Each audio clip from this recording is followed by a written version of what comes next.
Olá pessoal, tudo bem? Aqui é o professor Rafael Nardelli, professor de Administração Geral para concursos. E no vídeo de hoje a gente vai resolver questões da função administrativa de organização. São questões todas do Sebrasp 2024, primeiro semestre, 32 questões para ser mais exato. A gente vai resolver um vídeo avançado, então eu vou direto ao ponto. Se você sentir dificuldade, conversa comigo, me coloca à disposição ali no Instagram para dar uma verdadeira consultoria. Ali a gente tem mais elementos de comunicação para conversar. Mas você pode também deixar aí nos comentários. Não esqueça de curtir o vídeo, me ajuda bastante, e deixar o teu feedback aí para a gente sempre poder melhorar. Nesse vídeo a gente vai resolver questões do processo administrativo de organização, estrutura organizacional, desenho organizacional, departamentalização, a organização formal e informal e alguns princípios. Lembrando, é um avançado de resolução de questões. Se você ainda não acessou a lista, pega pelo QR Code, já está arrumadinho aí, nos vídeos anteriores estava errado, ou na descrição do vídeo ali no Linktree, tu consegues acessar aos materiais, ter acesso aos materiais. É importante que você tente fazer as questões antes, para se colocar num estudo ativo. Aqui assistindo ao vídeo é o teu estudo passivo. Ele é importante, mas não é suficiente. Você tem que resolver antes. Bora lá então. 32 questões de organização. Primeira questão. O desenho da estrutura organizacional é tarefa típica do nível intermediário, responsável por determinar os critérios de departamentalização. Será? Vamos lá, no nível tático, você até pode ter a parte da departamentalização, cada unidade organizacional com uma departamentalização, ou seja, uma diferenciação horizontal diferente. Agora, quem é responsável por desenhar a estrutura da organização, o organograma, representado pelo organograma, é o teu nível estratégico. Aqui no nível estratégico, a gente tem a representação da estrutura. No nível tático, sim, a gente vai ter as diferentes estruturações horizontais, diferenciações horizontais, que é a departamentalização. Fechou? Questão, portanto, errada. Questão 2. A organização formal caracteriza-se pela divisão racional do trabalho. Sim. E pela diferenciação e integração de setores, representadas pelo organograma. Perfeito. A tua organização formal, toda a estrutura, o desenho organizacional é representado pelo organograma. Só relembra. Eu tenho a estrutura formal e informal. A formal é aquela planejada, explícita, por normas, regulamentos, planejada, estruturada. Né? E nossa grande ferramenta para demonstrar a organização formal é o organograma. Aqui vai ter relações de cargos, de autoridade, de responsabilidade, de decisão, de comunicação. Bom, e a estrutura informal, ela emerge da relação interpessoal entre as pessoas. Essa organização informal, ela não pode ser controlada. Ela não vai ser limitada, extinta. Não. Por quê? Porque é entre as pessoas. Não fica restrito a um departamento. Eu posso ser amigo do cara do RH, eu sou lá da produção, e por mais que a organização bote regras para coibir, caso ela tenha essa cultura, para coibir essa organização informal, ela não vai ser extinta. Por quê? Porque depois do meu horário de trabalho eu posso jogar bola e tomar cerveja com meus amigos da organização, falar mal do chefe, enfim. Tá? Então a organização informal, ela não é planejada. A organização formal, sim. Outro ponto importante nessa questão é a parte de diferenciação e integração, que a gente vai resolver numa questão seguinte. Eu não deixei aqui o slide, tá? Mas é importante você lembrar da diferenciação e integração. Pensa no teu corpo. Você tem vários órgãos, e esses órgãos são únicos, eles são diferentes, especializados em uma determinada função. Então ele tem recursos para aquela determinada função. Meu pulmão, por exemplo, ele está ali para captar o oxigênio, né? Jogar esse oxigênio para dentro da célula e pegar o gás carbônico da célula e jogar para o ar de novo. É diferente do coração, que está especializado em bombear esse sangue, né? Por exemplo. Só que esses órgãos, eles trabalham de forma sinérgica, de forma sistêmica, de forma integrada. Entende? Então, diferenciação e integração é uma das grandes características dos departamentos, dos órgãos que compõem aquela organização. E mesmo uma organização vista de fora, ela é diferente de todas as outras. E dentro é composta por partes integradas. Pegou? Essa questão, portanto, certinho, eu perdi mais tempo nela para explicar um pouco a mais aí. Questão 3. Na organização linear, a estabilidade e a constância das relações formais contribuem para a rapidez na execução do trabalho. Cuidado, tá, gente? Essas características são características da organização funcional. Te trouxe aí o slidezinho, se você quiser printar, né? Pausar o vídeo para ter certinho o slide da teoria. A organização funcional, ela é bastante rápida na execução das tarefas. Ela é de difícil adaptação, mas a execução das tarefas, sim, ela é rápida. Cuidado que a questão ela trouxe estabilidade. Se você lembrar da organização linear, você pensa, para ambientes estáveis, e pode errar a questão. Essa questão está errada. Ela trouxe as características da funcional e trouxe como resposta aqui, né, como sujeito aqui, sei lá, é a organização linear. Não é, é a organização funcional. É estabilidade, constância nas relações, nas organizações, a comunicação direta, né? O trabalho fica bastante rápido. Questão 4.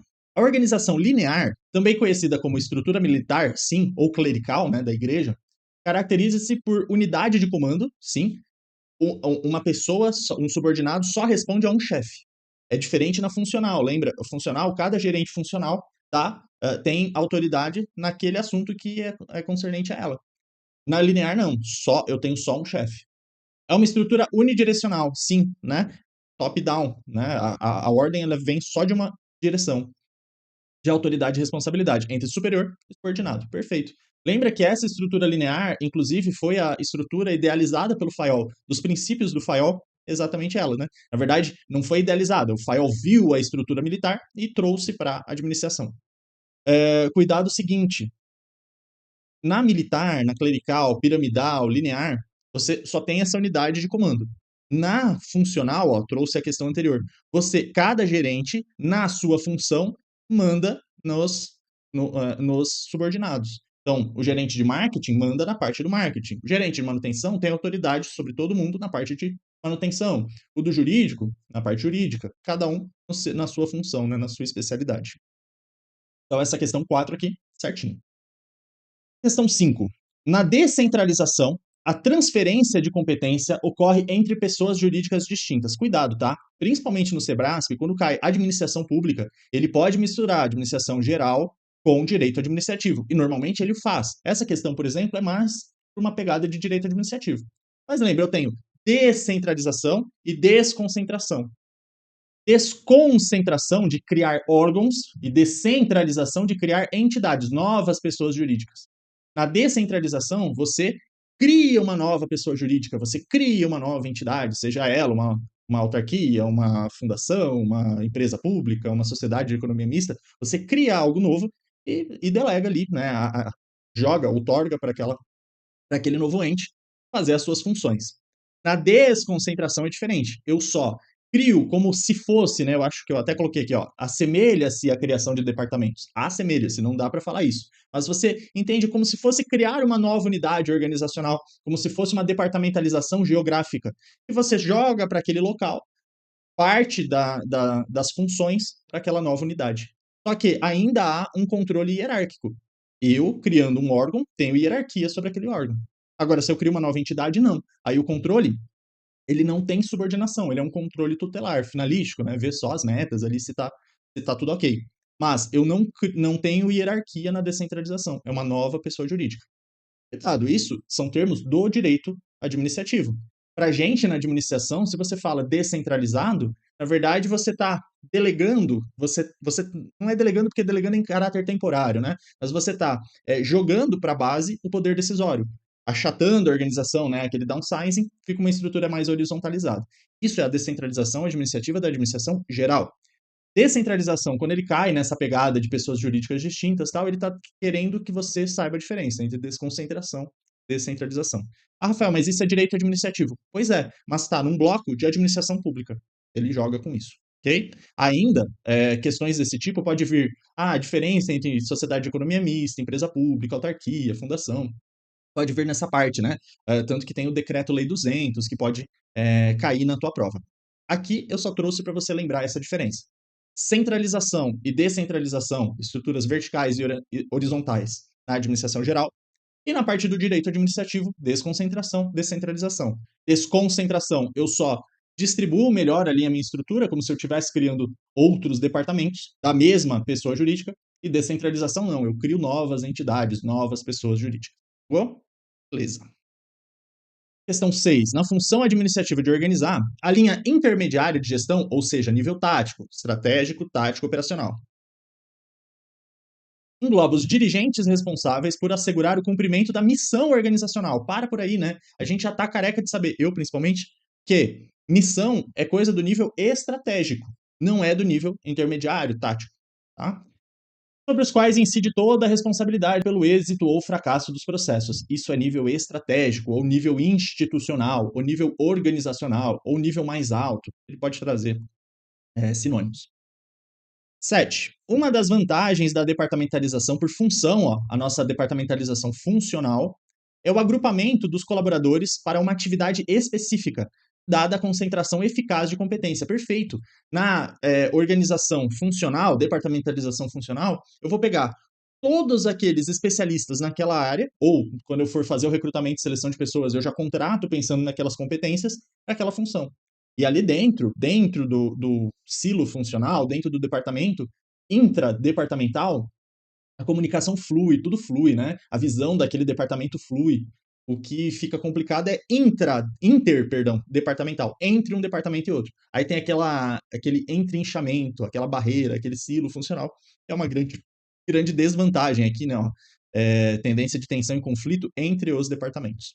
Fechou? Mas há uma série de vantagens, né? Por exemplo, a especialização, a economia de escala dentro daquele departamento, né? O uso dos recursos, as comunicações diretas aqui, né? Entre, por exemplo, o colaborador X aqui, ó, ele quer falar, ele tem uma situação de compras, ele já fala direto com o setor de compras.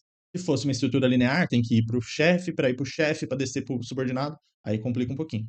Fechou? Beleza. Questão certinha, então, agrupamento de colaboradores para uma atividade específica, uma especialidade específica. Especialidade específica pegou, né, o pleonasmo. 8. O sistema de responsabilidades de uma estrutura organizacional representa o resultado da distribuição do poder. Ah, Rafael, não sei o que é isso. Vamos lá. Um dos princípios básicos da estrutura organizacional são os sistemas. Eu tenho sistema de autoridade, sistema de responsabilidade, sistema decisório e sistema de comunicação. Comunicação é como que as unidades, os departamentos, as partes da organização, pensa no nível tático, as partes horizontalmente distribuídas, né, se conversam, ou até entre os níveis hierárquicos, como é que é essa troca de informação. Sistema decisório, como é que é feita a decisão, se é mais centralizada, se é mais descentralizada. Sistema de autoridade e responsabilidade. Responsabilidade é o resultado da alocação das atividades. Olha, quem vai executar é quem é responsável por aquela autoridade, aquela atividade. E o sistema de autoridade é como que o poder está distribuído. Quem tem autoridade sobre quem. Entende que responsabilidade tem a ver com a alocação das atividades? Por quê? Porque quem executa é quem é responsável por elas. A autoridade tem a ver com poder. Show? Quando a questão fala sistema de responsabilidade é distribuição de poder, não, está errada. A autoridade é a distribuição das atividades. Desculpa. Sistema de responsabilidade é a alocação das atividades. E sistema de autoridade é o poder. Quem tem autoridade sobre quem. Fechou?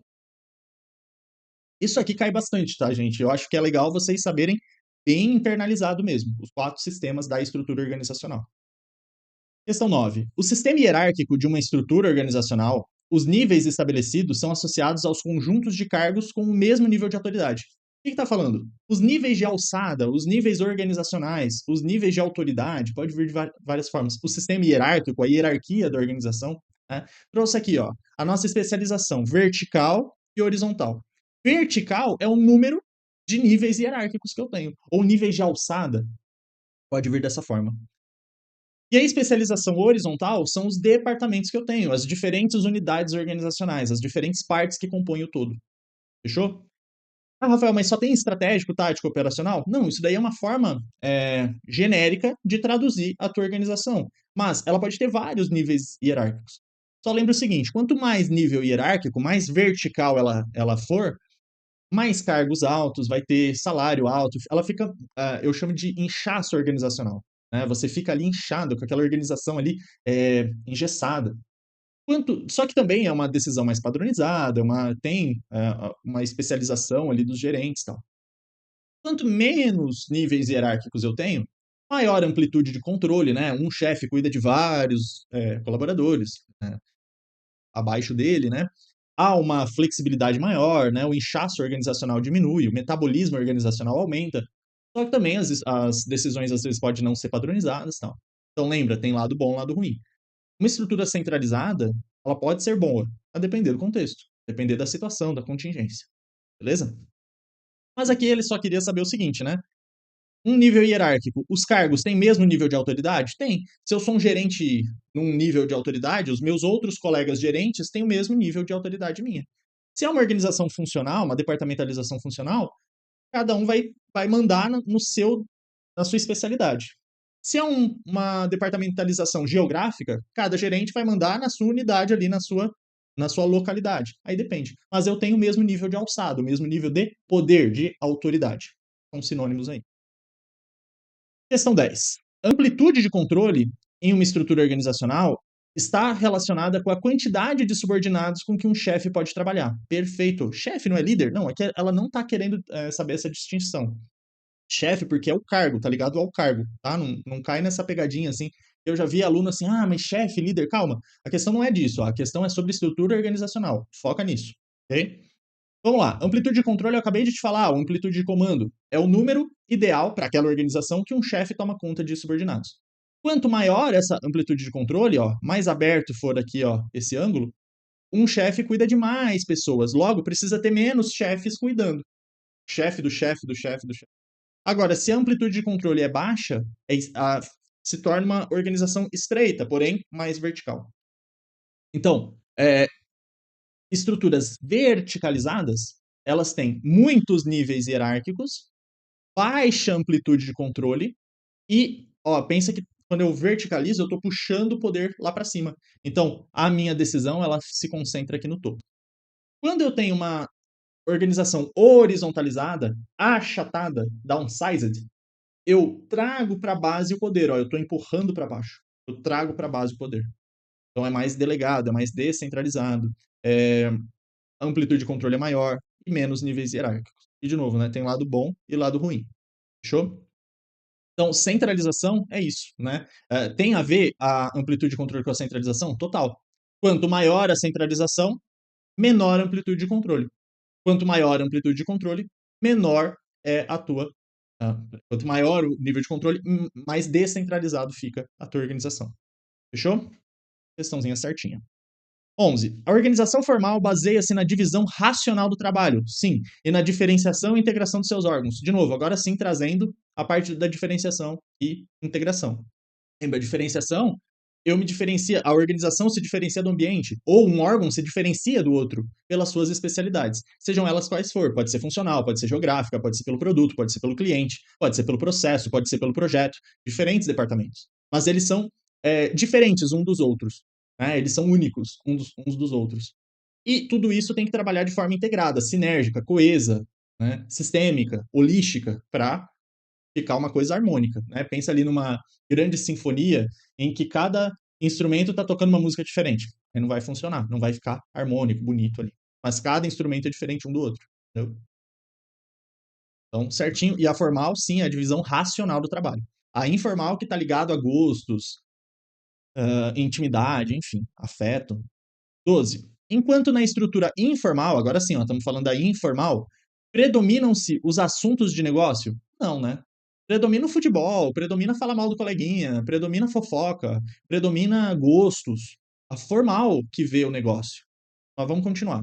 Na estrutura formal, ele se expande aos temas de interesse comum. É justamente o contrário aqui, tá? Questãozinha errada. 13. Tradicionalmente, o nível intermediário, tático, de uma organização é dos supervisores, os quais administram a execução das tarefas e operações. Lembra, isso é nível operacional.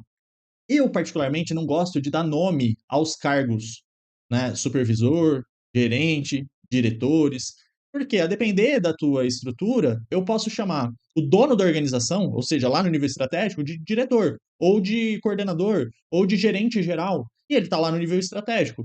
Eu posso falar supervisor e o cara trabalhar no nível estratégico, né? Então, isso eu não gosto, apesar de que, abre aspas, supervisor normalmente se trabalha no nível operacional. Normalmente, mas eu não gosto de trabalhar essa diferenciação. Depende de cada organização, não tem uma regra. Mas execução das tarefas e operações, aí é nível operacional, não é nível intermediário. Fechou? 14. Na estrutura organizacional, o sistema de responsabilidade decorre das alocações das atividades. Sim, a gente acabou de ver isso, lembra? A autoridade é o poder. Responsabilidade é a execução das tarefas, das atividades, dos processos. Comunicação é como uma parte se relaciona com a outra, né? E decisão é como que a decisão é tomada. Como, né? Se é mais na base, se é mais no topo. Isso tudo é organização formal, tá? Essa estrutura organizacional, ela é formal. E o que representa tudo isso daqui é o organograma. Lembra, o organograma não representa a organização informal, só formal. Fechou? Aliás, a informal nem dá para representar no papel, né? Você nunca vai saber quem gosta de quem fala mal de quem faz fofoca com quem, etc. 15. Organização é a função de administração que se define pela avaliação e mensuração dos resultados de uma entidade com base em padrões pré-estabelecidos. Lembra, as 4 funções da administração: planejar, organizar, dirigir e controlar.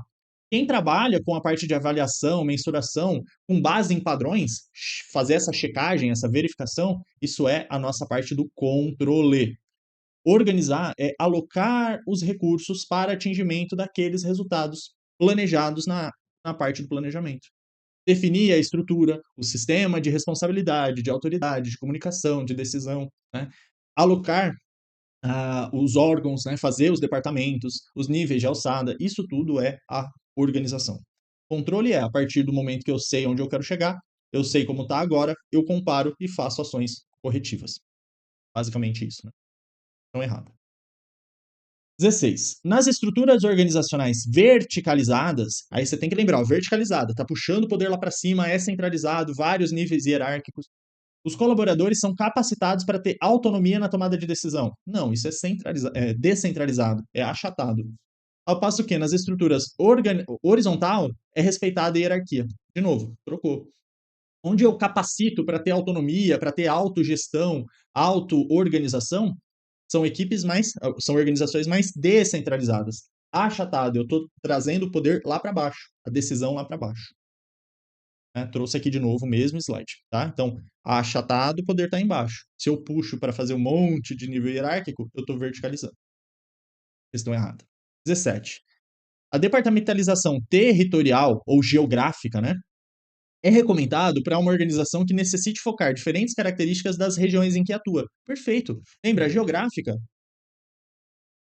eu vou ter unidades semi-autônomas, ó, semi-autônomo, coloquei aqui, né, Florianópolis, Videira, Lages, são cidades de Santa Catarina, você não está aqui em Santa Catarina, cidades que eu morei, enfim, né, minha sogra é de Videira, por isso que eu botei Videira, mas são unidades semi-autônomas, de acordo com a localização, e para focar naqueles interesses locais. Por exemplo, pode ser um McDonald's, em que no Brasil vai atuar de uma forma, na China, nem sei se tem na China, no Paquistão vai ter de outra forma, na Noruega vai ter de outra forma, vai focar naqueles interesses, naquelas demandas, naquelas contingências do local. Essa é uma grande vantagem da geográfica, por exemplo. Questão 18. A organização informal é constituída de maneira espontânea. Sim. Necessariamente pelos colaboradores que integram um mesmo departamento? Não. Eu posso ser do marketing e ser amigo do cara da portaria, do cara da segurança. Eu posso ser da produção e não gostar do cara do jurídico. Isso tudo são relações informais, necessariamente interpessoais, mas não se restringe às regras da empresa, a um departamento específico, enfim. Tá? Mas é de maneira espontânea, sim, emerge de forma espontânea, né, nas relações interpessoais. Gostos, cultura, tabus, etc. A departamentalização, questão 19, né, permite a criação de órgãos que abrangem a combinação de recursos humanos, financeiros, materiais, tecnológicos, patrimoniais, né, sem representar um papel específico ou focar o alcance do planejamento da organização. Galera, até aqui, ó, tá certinho. A combinação de recursos, a alocação de recursos, né? A depender do contexto, eu posso departamentalizar por função, por localidade, né? Território, por produto, por cliente, etc. Híbrido, misto, por projeto, por processo, enfim.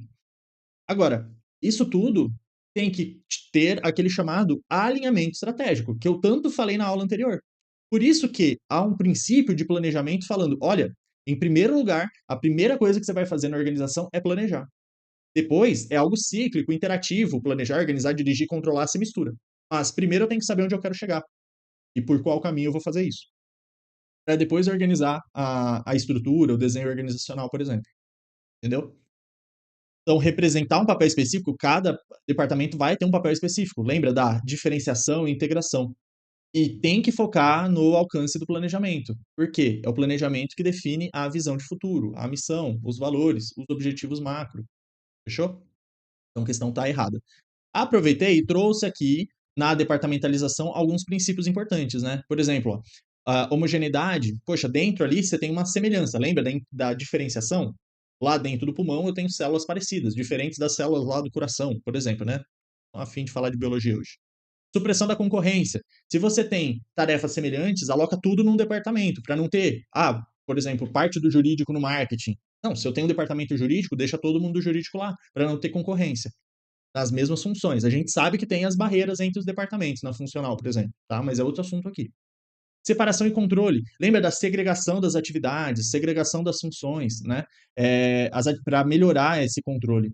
Um departamento não pode fazer o início, meio e fim de todo o processo, porque senão não vai ter o controle. Princípio do interesse, para controlar essas atividades, né? Deixa tudo na mesma, tarefas semelhantes, deixa tudo no mesmo departamento, né? Crie mecanismo de supervisão entre os departamentos, coisa funcionar.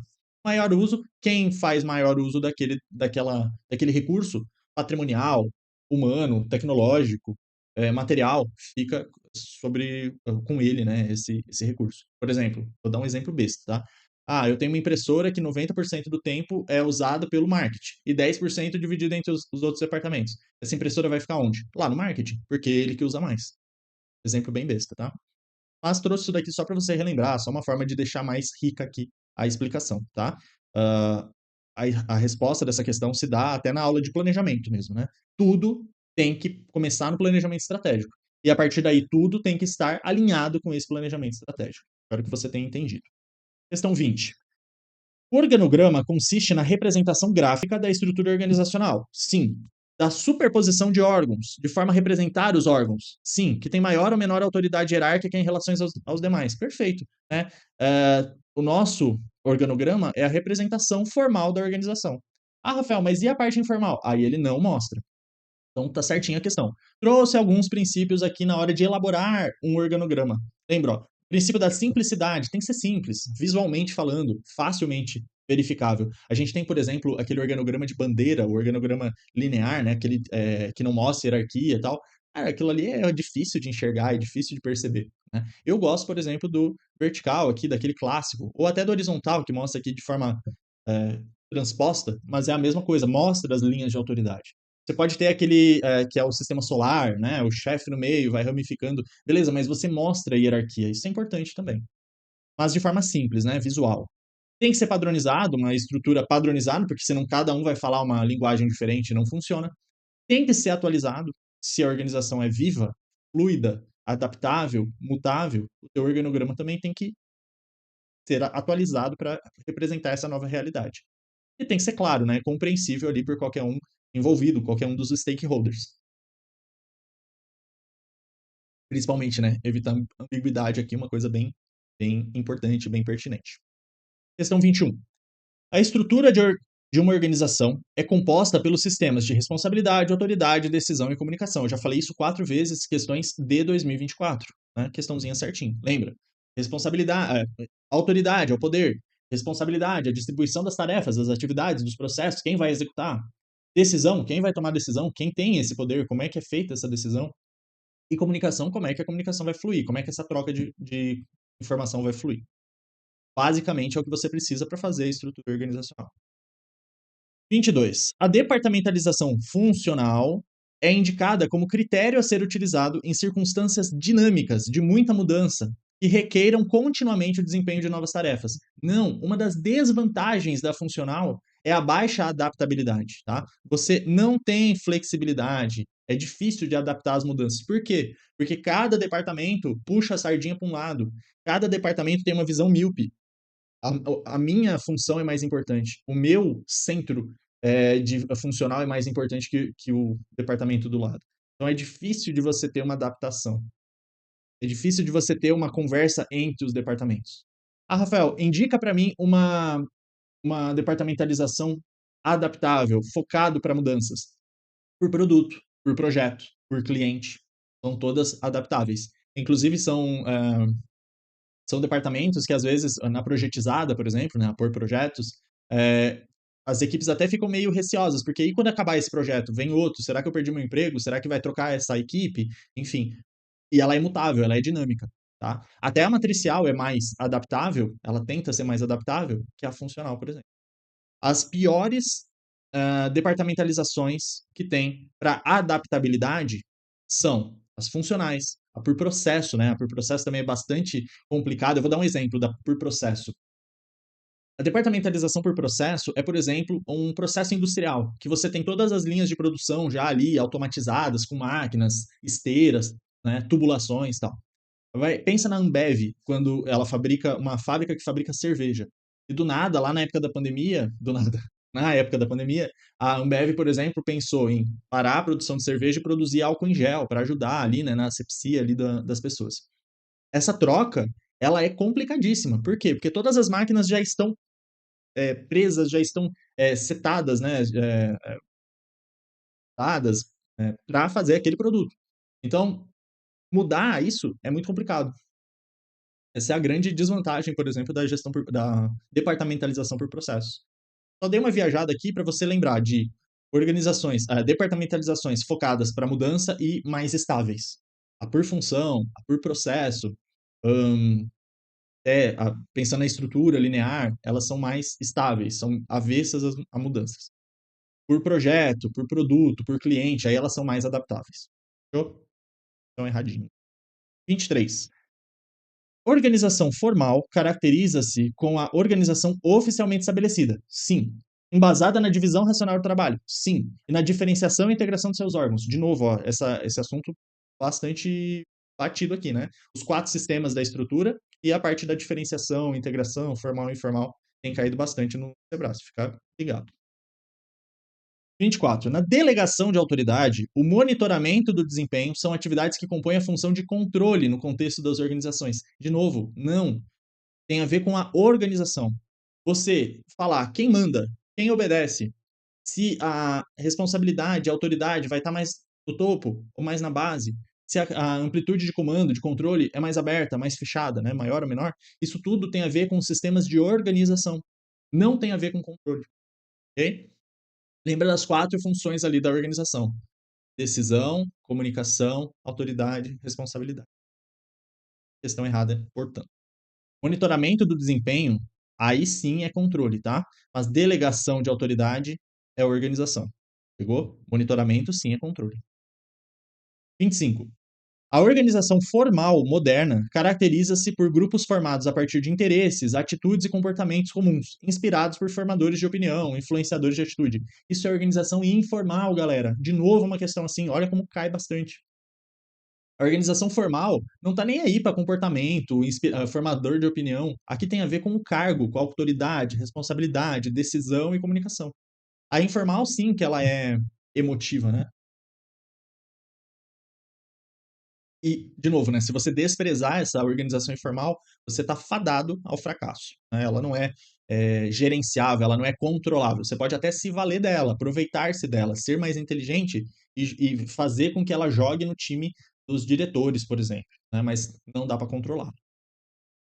26. Entre as vantagens da organização funcional, então, ele quer uma vantagem da funcional, estão a maior especialização de seus órgãos e cargos. Sim, e a comunicação direta entre eles. Perfeito. Lembra, as linhas de comunicação direta entre subordinado e autoridades acima, né, hierarquicamente superiores, é marca típica da funcional. E a especialização, marca típica da funcional. E questão certinha. Ah, tem vantagens e desvantagens? Tem. Dá uma lida aí, vai, né, fazendo os teus resuminhos às vezes a banca pode pegar uma ou outra vantagem ou desvantagem. E, de novo, lembra, a questão pode vir o seguinte, pedir uma vantagem de uma e vai mandar uma vantagem de outra, ou uma desvantagem de outra, ou pede uma vantagem e mostra desvantagem. Essa maturidade vocês têm que ter, né? E saber as características básicas aí, as vantagens e desvantagens de cada tipo de departamentalização. Pelas questões de 2024, eu vejo que cai muito mais funcional, geográfica, matricial, por processo, tá? São as que mais eu tenho visto cair. As organizações em rede, né, aquelas descentralizadas. 27. A organização do tipo linha e staff resulta da fusão, ou seja, da mistura da linear com a funcional. Ah, Rafael, eu nunca ouvi isso, cara, grava, tá? É a definição da linha e staff, o verbete, né? Se você for buscar o conceito, é a mistura híbrida entre linear com funcional. Ponto. Por quê? Porque a linear vai te dar autoridade e responsabilidade, né? Essa linha de comando, essa linha única que sai da ponta até a base. E a funcional vai te dar aquela supervisão direta, nesse caso, do staff. o staff, o órgão de aconselhamento, ele não vai ter hierarquia. Ele não tá vendo hierarquia, mas ele vai dar a opinião dele. Ele vai ajudar na especialidade dele, seja marketing, jurídico, sei lá. Então, essa é exatamente essa mistura. A linha, autoridade e responsabilidade. O staff, a assessoria, aconselhamento. Não tem hierarquia formal aí, tá? É um poder dado pela especialização, pela competência ali daquele órgão, certo? Não é um poder dado pelo cargo ali, pela responsabilidade e autoridade, pelo nível de alçada. Fechou? Ahn, Questão 28. As organizações modernas seguem o princípio da formalidade, segundo o qual as relações internas são regidas por normas costumeiras e tradicionais. Cara, essa questão eu achei uma baita. Lembra, eu vou trazer o slide de burocracia aqui e desculpa a piadinha infame, né? Eu fiquei vários minutos aqui, várias horas, tentando fazer um Kratos de terno, para quem não sabe, nunca jogou God of War, né? Burocracia, lembra, burô, escritório. Kratos, né? Poder. Até se você já jogava God of War, saiba que Kratos é poder. Então, burocracia é o poder do escritório. Qual que é a grande sacada da burocracia? Abandonar algo que era mais tradicionalista, patrimonialista, paternalista e trazer mais profissionalismo para a coisa. Mais informalidade, desculpa, impessoalidade para a coisa, mais formalidade. Então, numa administração em que o dono fazia o que queria, agora na burocracia, o dono contrata alguém para gerenciar que tem capacidade, que tem meritocracia, mérito para aquilo, né? O poder do mérito. Cracia, então, poder. A burocracia, ela tem três características que eu trouxe aqui. Quem é de Santa Catarina vai saber do FIP, Feira da Moda, né? Senão vai dar errado o mnemônico, mas formalidade, impessoalidade e profissionalismo. Formalidade, tudo está formal, explicitado por regras. Você não pode fazer o que vem na tua cabeça. Impessoal, você tem que parar de dar preferência pelas pessoas. É impessoal. Aquela organização é uma pessoa jurídica, é como se ela tivesse vida própria. Eu, pessoa física, dono dessa organização, não posso fazer o que eu bem entender, porque ela é uma nova pessoa jurídica, ela tem, ela como se ela existisse por si só. Eu só sou um stakeholder aqui. E profissionalismo, ou seja, tirar essa parte do dono e de quem administra. Porque quem administra, quem toma as decisões, tem que ter mérito para aquilo, tem que ter estudado para aquilo. Então, um administrador, ele é formado para tomar decisões. Ele estuda para tomar decisões, né? Por isso que sabe um pouquinho de cada coisa, não sabe muito de nada. Mas essa é a ideia da administração. Então, formalidade, as coisas estão no papel, expressas, definidas, não estão na minha cabeça.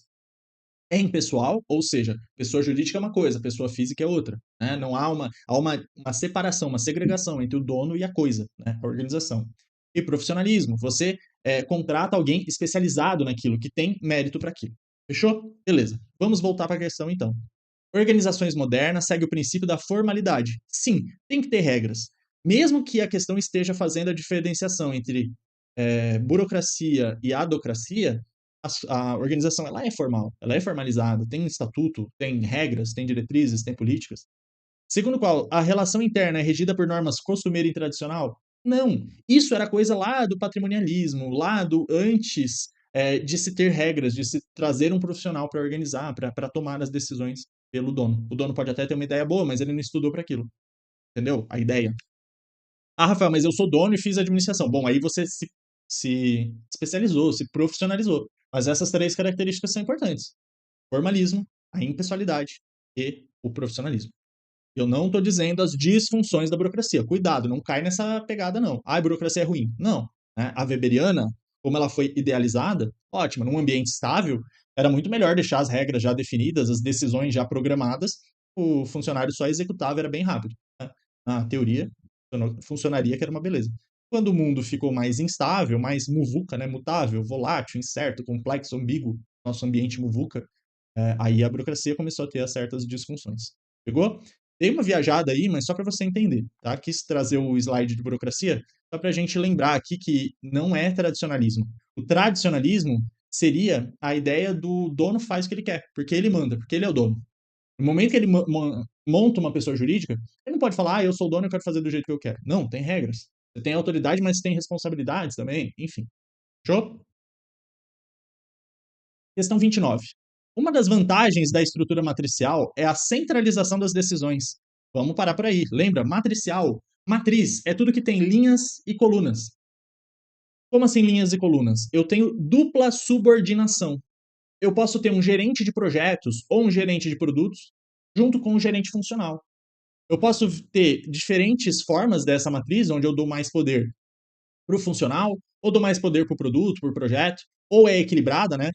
Pau come toda hora, mas eu tenho uma dupla subordinação. Então, centralização das decisões, pelo contrário, fica dificultado esse controle das decisões. Por quê? Alguém aqui, ó, essa pessoinha da equipe de projetos aqui, poderia ser uma equipe de produto, ela tem tanto como chefe o gerente funcional, como o gerente do projeto. Pegou a ideia? Beleza. Então, errada. Questão 30. A estrutura em redes de equipes tem como base a delegação de autoridade e responsabilidade aos seus componentes, dotando-os de independência para decidir a melhor forma de trabalho para cumprir seus objetivos. Perfeito. Se eu tenho uma estrutura em rede, aqui ele trouxe de equipes, aqui eu coloquei aquela aliança de redes, né?